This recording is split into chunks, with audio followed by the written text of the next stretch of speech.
Aloy, forgive. Forgive! The goddess spoke to you? She did. What did she say? That, I was born to lift a curse, to kill a metal demon. How, Aloy? How? I don't know yet.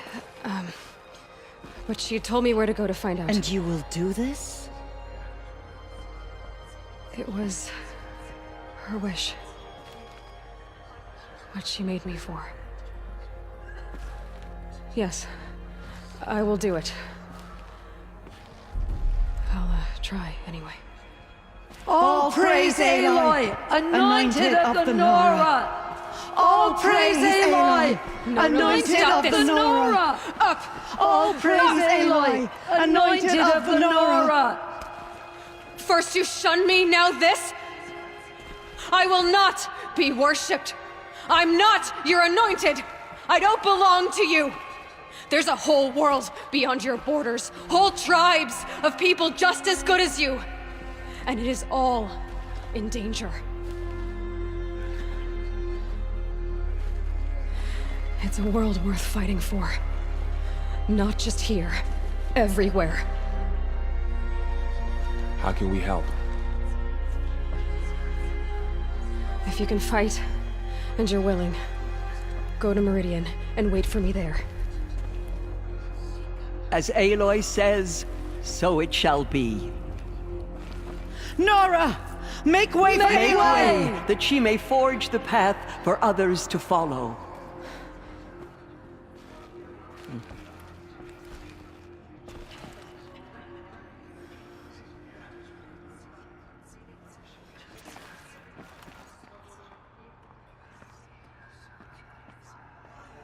The Anointed has shown us the Goddess's mercy, but now she will show the Goddess's justice. Aloy, how kind of you to spend a moment with me before you depart. There can be no doubt now. You are a blessing made flesh, the will of the goddess incarnate. It's really not that simple, Tirsa. But I guess it's close enough. I know the path ahead will be dangerous. To kill a metal devil sounds impossible, but I believe in you. Thank you. The Nora have suffered terrible losses, Tirsa. What's to become of them now? That will be for the goddess to decide. Only she knows the future. For the moment, my sister matriarchs and I will see to the wounded.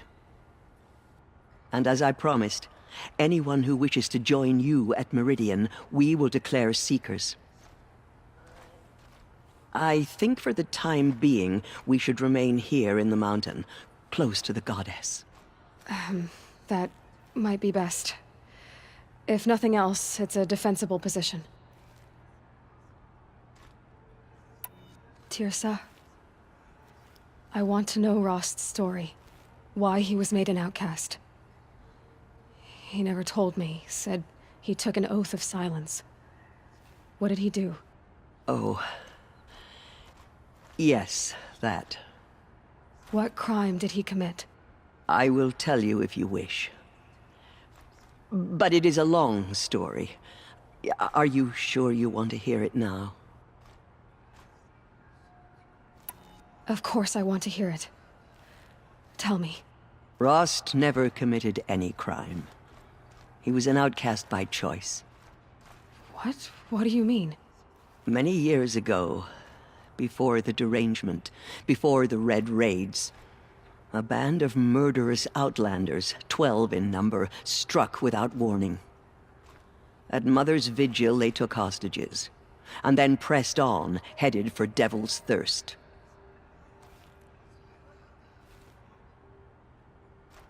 Mother's Vigil? Where's that? You would know it as the Forsaken Village, near the Karja border. But at the time, many families lived there. Rost's was one of them. His mate was killed fighting the Outlanders, and his daughter was among those taken hostage. His daughter?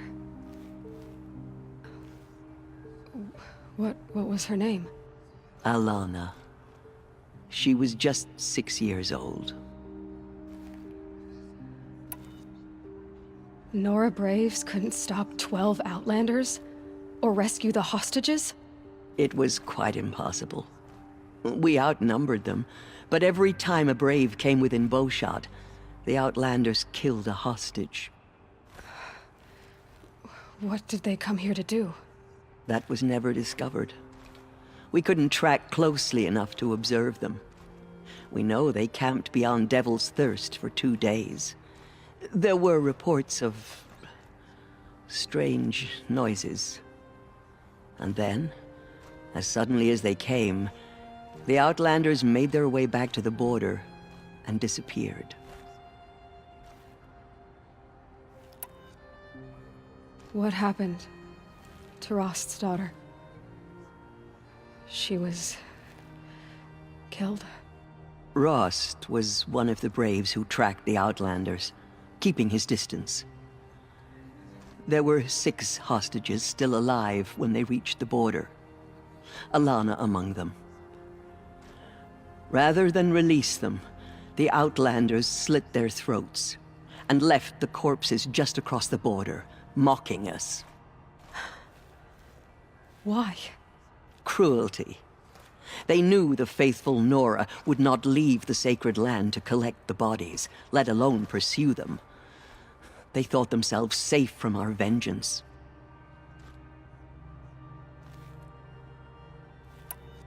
Are you saying that Rost went after them? That he became an exile?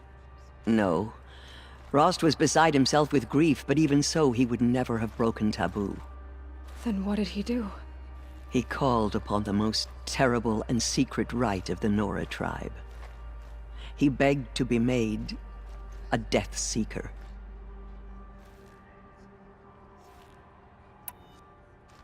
A Death Seeker? What is that? One who dies to go seeking, and in seeking, brings death to others. The ritual drags the spirit from one's body, releasing it to All Mother's care. The heart beats, the mind thinks, but the spirit has moved on. I don't understand. Rost went after the Outlanders, but his spirit never left. It remained here with All Mother. He gathered the bodies of the slain and returned them. And then he set out in pursuit, not as an exile, but a weapon of vengeance. A barbed arrow shot from a bow, never to return.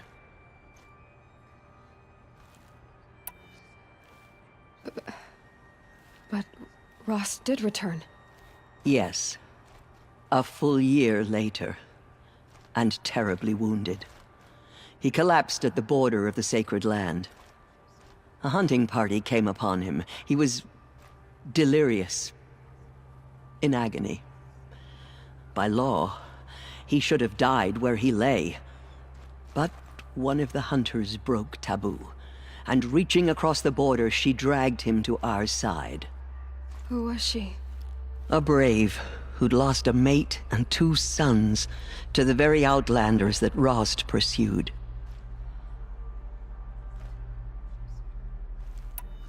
So Rost never finished his mission. To the contrary, he killed all 12. Tracked them to disparate places the world over, he said. Meridian, Ban-Ur, the Claim, Utaru Land, further even, into the Forbidden West. The last he killed nearly got the best of him. Wounded, he stumbled and crawled back to us, hoping to die as close to the sacred land as he could. He never expected nor asked to be dragged across the border and nursed back to health. That was done to him, leaving us, the matriarchs, in a difficult position.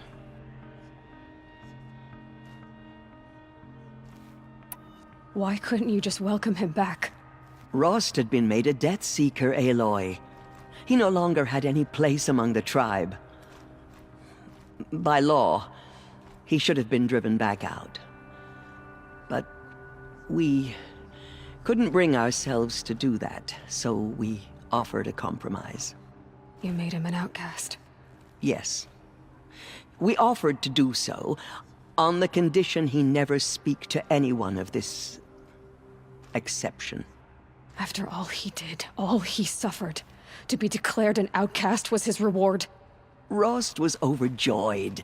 He never expected to live another day in the sacred land, let alone the embrace, so close to the goddess. He resolved to spend the rest of his days in solitude, and was happy to do so. But then you found me, and gave me to him. Yes. Another compromise. The matriarchs feared you, and would not let you be raised by the tribe. And so we turned to Rost. I knew that he would take care of you, bring you up, teach you to worship All-Mother and respect the ways of the tribe.